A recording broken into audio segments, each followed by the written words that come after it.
Je dois dire qu'en matière donc de production arachidière au niveau donc du Burkina, c'est véritablement, j'allais dire, un casse-tête. Parce que lorsqu'on regarde les rendements, c'est très faible par rapport à ce qui se fait ailleurs. Alors, vous savez, l'arachide était une culture de rente, une culture d'exportation essentiellement avant les indépendances et juste après les indépendances. Alors, mais de nos jours, l'arachide ne s'exporte plus et c'est essentiellement une culture vivrière, c'est devenu même une culture vivrière.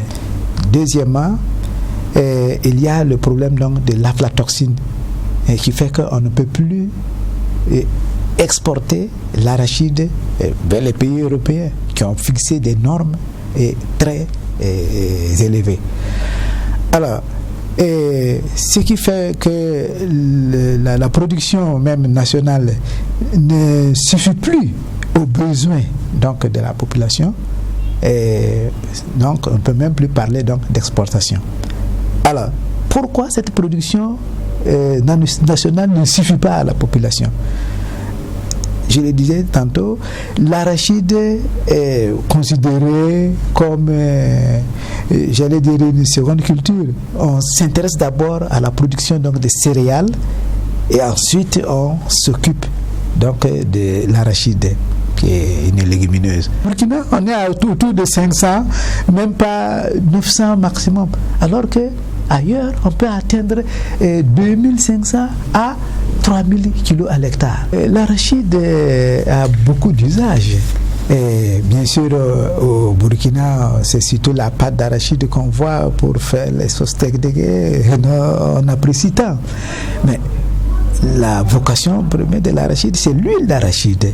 Parce que la teneur en huile est généralement entre 45 à 50% de teneur en huile.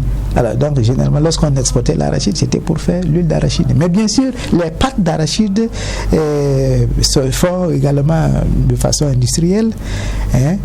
Et bien sûr, les tourteaux d'arachide sont très appréciés pour l'alimentation humaine et animale également. Et de plus en plus, ces dernières années, il y a en tout cas certaines structures telles que la coopération belge, ENABEL, qui nous a approchés pour vraiment le développement de la culture de l'arachide dans le centre-est, la région du centre-est. Mais il y a également des industriels qui veulent de l'arachide indemne d'aflatoxine. Alors c'est Inofaso qui voudrait un accompagnement dans ce sens. Et nous avons mis au point des variétés tolérantes, n'est-ce pas, à l'aflatoxine qui sont disponibles, et nous pensons que la promotion de ces variétés-là va permettre en tout cas de réduire un tant soit peu, n'est-ce pas, la contamination aux aflatoxines. Le véritable nœud du problème, j'allais dire que nos financements viennent essentiellement de la coopération internationale avec ces instituts internationaux de recherche. L'État s'occupe bien entendu de nos salaires et puis des infrastructures, mais en matière de financement direct, n'est-ce pas, des activités de recherche, c'est là vraiment le nœud du problème au niveau de l'État. Je pense que c'est vraiment, en tout cas, peut-être lancer un appel dans ce sens, c'est que certains opérateurs économiques puissent s'intéresser, mais peut-être qu'il faut qu'au niveau de l'État il y ait un mécanisme, n'est-ce pas, de financement.